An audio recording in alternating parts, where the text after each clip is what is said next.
Hey, new day, new verses. We continue on into Deuteronomy. Today we're going to be picking up with chapter 1, verse 8. Oh, Father God, thank you for your word and your wisdom. Thank you that you are our strength and understanding. Thank you for the million little blessings, Lord, that we get. Whether they be the fur babies you give us, this opportunity to stretch and move and grow as we play and move. That even when life doesn't look the way we want it to, that you are still our strength, our source, and our hope. That our reliance is on you, that our trust is in you, that we can know who you are. Rest in that relationship, please, of trust and praise. Lead the way, Lord. Amen. So Georgie decided she wanted to help me record today, like she usually does from time to time.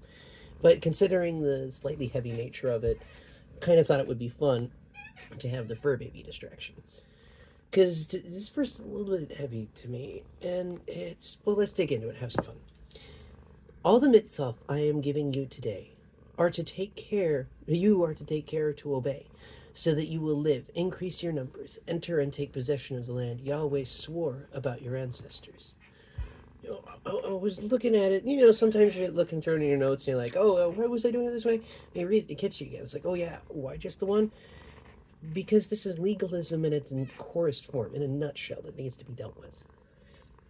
This the mitzvah, the rulings, the commandments. Pick a variation of translation you want to do it. These are the words that are supposed to be followed, right?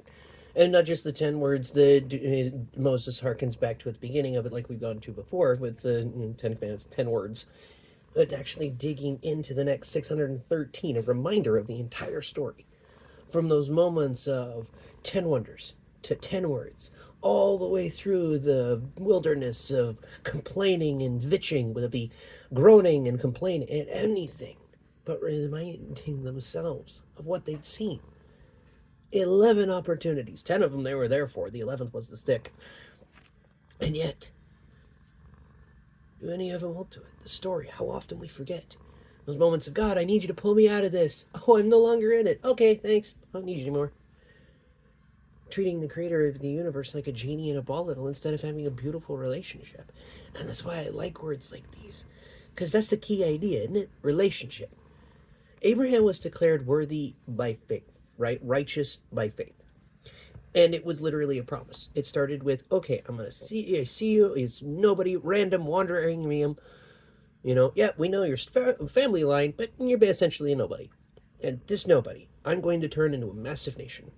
Why? So that my descendant, my chosen one, the answer to the question about what is to be done with sin, the fulfillment of the seed of the woman. Well, guess what? Out of all the families in the universe, out of all the families on this beautiful hunk of rock, I'm choosing you, Abe. I'm choosing you, Abram. And more than that, I'm going to turn you into a whole new, different kind of person. And while using you and your family, I'm going to go through meditations and ponderance with the rest of creation about what do you do when the chosen one is a snake from birth? What do you do when the chosen one is not only representing the snake, that the seed of the woman is actively acting for the opponent, the adversary, the accuser, but is actively making themselves an enemy of God, actively choosing anything but the faithfulness of the Lord? And so I find the legalism side of it rather interesting, because it starts off, okay, Abe, I'm going to make a family out of you. Sarah's going to have your kid. Didn't quite happen. You waited a while, 80 plus. I can understand it. Doesn't make it right.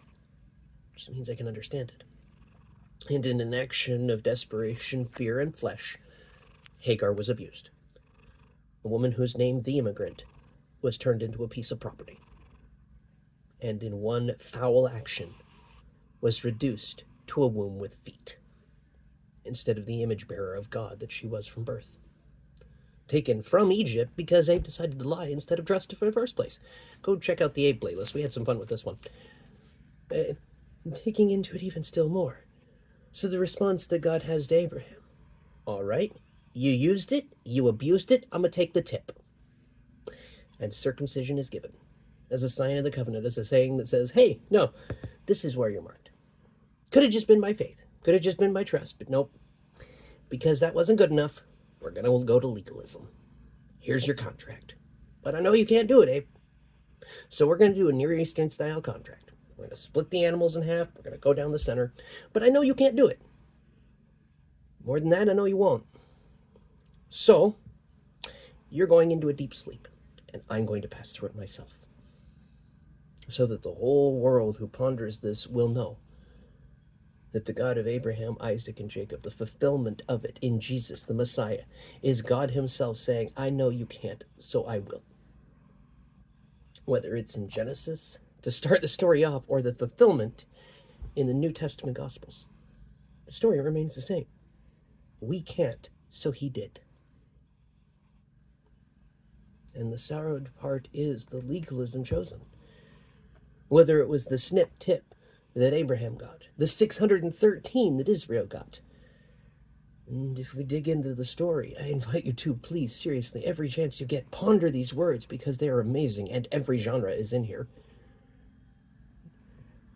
All the way through the Exodus, the stories, through Numbers, through Deuteronomy, into this very text that we're going through, every time. Fail, new set of laws. Fail, new set of laws. Fail, new set of laws. Till you get to 613 of them, that's where you're getting the number. And understand in full, wow, you can't legislate morality. Legalism will not do this. You can throw up as many laws as you bloody well please. Until the heart changes, nothing will. All you did was send the stubborn to prison. All you did was lash the back of a person who was going to take it anyway because they didn't care. Because that's the problem with stubbornness. It's not just a lack of care. It's the saying that, no, I know this is different. I know this is the way. So I'm going to have to stand there and take it, even if you do lash me. That's why legalism doesn't work. This is why the brilliant story in the wilderness, as they're going through it, quite literally, Ba Midbar. Man, Numbers, the name of that book sucks. But I digress. As they're going through the wilderness, being attacked by fiery serpents nonetheless, poisonous snakes, Moses, hey, I'm going to fashion a serpent on a cross. All you have to do is look and believe. To the thing on the cross, to the one on the cross, look and believe, and you will be healed. That's it. The entire text is pointing to Jesus for a reason, so that it is clear as day, not clear as mud, as the way religion tends to do it, as the way legalism tends to do it. How often will religion do just that, rebind, and not in a good way? Not binding up old wounds, but putting somebody's hand behind their back. Oh, you can't do this. Oh, you're not supposed to do that. Oh, you can't do this, until they're suddenly bound up in knots. How does that free anybody? How does that shatter anyone's chains when we're wrapping them back up? How does that set any person able to walk free in life when we hold on to the depths of death? Don't touch the stop record button or the pause button. Thank you. Because I don't actually know what that button does. Oh. Sorry for the crumpled face. The pain's been interesting today. How often is it that we will choose legalism over the Lord? How often is it that we will choose to not just obey them, but try and enforce them? Because this was the legal setup contract for ancient Israel. You want to prosper, you want to increase in numbers, you want to actually go in and take possession of it, this is how you're going to have to do it. And for us, look to the one upon the cross and live. If you want a legal form, that's it. If you want a ritual like Paul talked about, you got it, baptism. And I know the arguments over the two of it. I'm pretty sure it's more the declaration of faith than anything. Because it's the power of faith and the word of their testament. It's literally his blood and us walking in. So we get a choice. And here I'm talking to my past self. So if you feel called out, I'm not calling out you directly. That's this. I'm just talking to my past self on this one. You can either have legalism, or you can have freedom. And you can either have Black's Law's dictionary defining every single word, thought, verb, verse, and tone, or with an open hand, you can receive the changing definitions from the one who's taking us to what the actual definition was to begin with. Because legalism creates a caste system. Relationship breaks it. Legalism creates a hierarchy. Relationship makes a home. So, which will you have? Because you're not ancient Israel. You're not some brand new form of Israel either. It's crafted into the story of what it is to be a God wrestler. What it is to be that person in the middle night, the dark night of the soul, wrestling with the one who was and is to come, and says, I want you, why don't you want me? I made you from nothingness. Your very atoms are composed of starlight and stardust, so why do you want nothing to do with me? Your existence is woven in such a time and place as this across the fabric of time, reality, and history. So why don't you want to see the beauty of it? Why is a 30-second flash in the pan reality more important than eternity?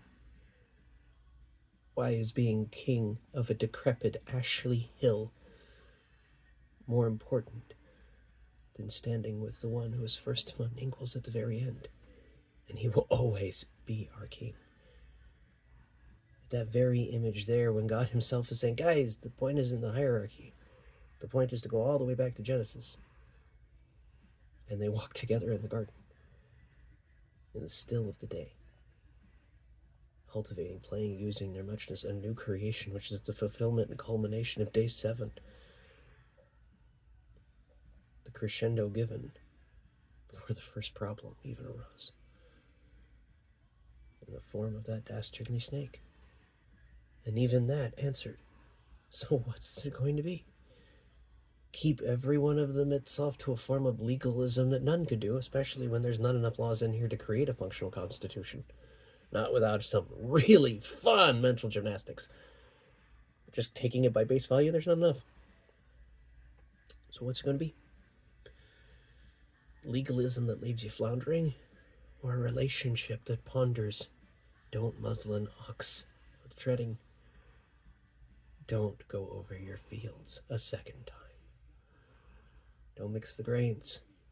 Don't mix the cloth. Rather live set apart in a world that doesn't care. Live love in such a way that the whole of creation comes running just like Moses said to ancient Israel. They will see these laws. Love God, love others. The fulfillment of them all. They will see this and come running and understand. Ancient times, yeah, was way better than the Code of Hammurabi. Now, today, such a time and place as this, most of our laws are based out of the wisdom that came out of here.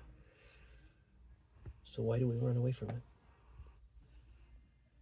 Why do we run from freedom? Is it because we fear the cost of grace?